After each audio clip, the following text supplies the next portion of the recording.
Welcome to Madison HD Sportsnet, presented by the JMU Alumni Association. We're joined by men's golf head coach Jeff Forbes for another Coaches Show. Coach, thanks for joining us. Thank you.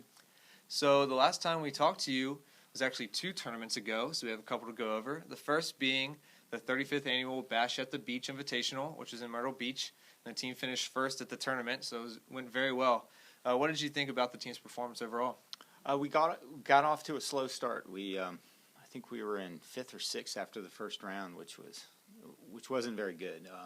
The field isn't that strong, so we came in there thinking that we had a good chance to win, and we just blew it on the first round. But the guys came out the second round, picked it up, found their game, and went out there and proved that they were the best team out there in the field. They had the last 2 rounds, which is the reason we won the tournament. How big was it for Ryan Cole and Alex Henderson to sort of get 1-2 or first and then tied for second in the tournament to sort of carry you guys through? Yeah, that was great. Alex had a bad first round, but he just came back just kind of with a storm. His parents were there.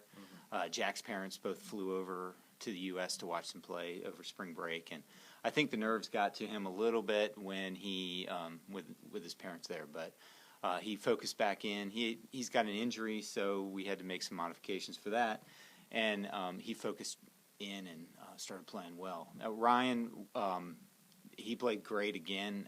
Last year he won, and then we won the tournament, so it was nice to repeat there. Ryan's been playing great all year long, so it's almost becoming expected now for him. Sure.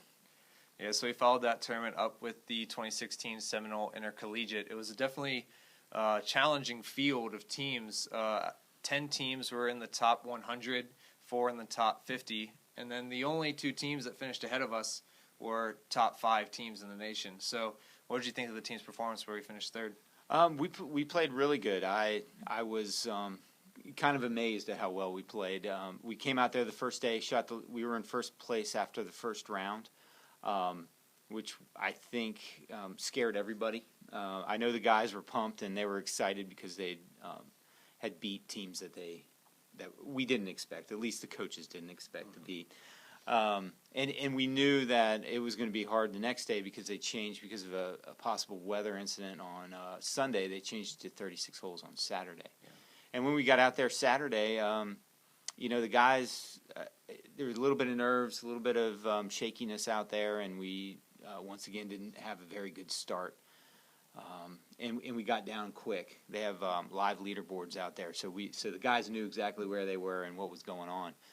So after probably 6-7 holes, they started calming down. They got it back together, got their heads on right, and started pressing. And it got exciting there near the end. We knew we were close to Florida State. Auburn, we weren't playing with them, so when you have a shotgun, you're all on different holes. So it's hard to tell where guys are going to finish and how the numbers are all going to pan out. But we were playing with Florida State, and we knew we were getting close. And, them being ranked 4th in the nation, Auburn 3rd, beating one of those teams really could have helped us in the rankings. But in the end, we made a big charge. Jack shot 66 that last day, which was, I'm sure that's his low tournament round. And he just kept going. One of the things we've had an issue with Jack is that he'd get it going then back it up. This time he just bared down and shot the round that we needed. Then we have Matt and Ryan once again. Matt, who transferred in, has proven his weight in gold. And then Ryan once again, just steady player. He had a shot to win the tournament. Had a couple bad holes in the middle of his round, but besides that, he would have won the tournament.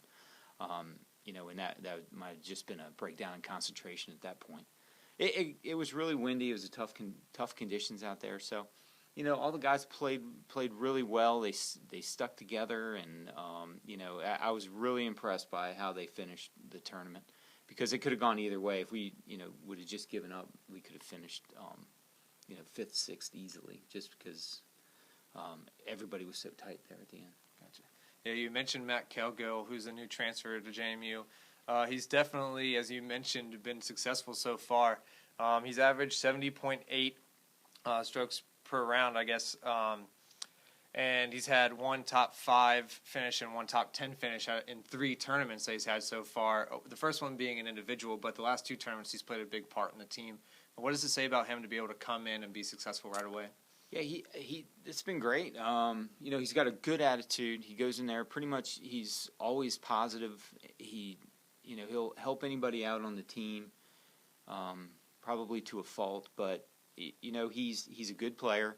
He plays a little different golf than a lot of other guys. He makes a lot of birdies, but he also makes some mistakes.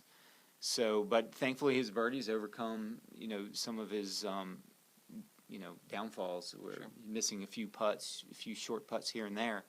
If he could get those putts to fall, no telling where he's going to end up. But good player, great teammate. So I'm excited for him for the next 3 years or 2.5 years. Yeah. Well, coming up next, we have the Seahawk Invitational down in Wilmington, North Carolina. That tournament begins on Sunday and finishes up on Monday upcoming. What do you hope to see out of that tournament? We'd like to, once again, win the tournament. Duke's there. They're ranked 20th in the nation. So they're definitely going to be a contender. UNC Wilmington's there. Campbell. Those 2 teams are always tough, especially playing on UNC Wilmington's home course. Sure. So, we'll just go down there, and it should be a fun tournament. I think the weather's going to be okay. It's a very tough course, which we tend to play better on harder courses and not quite as well on some of the more open, easier courses. So I'm excited. I think we've got a shot at winning that, and then we'll have a little break, and then we'll go to UNC Charlotte, and that'll be a big tournament for us. So I think we're ready to go. We'll work on a few things over this week, and then go get them. Great. Well, definitely, as always, stay tuned to JMUsports.com and JMUM Golf on Twitter for all the updates you'll need. Coach, thanks for joining us. Thank you.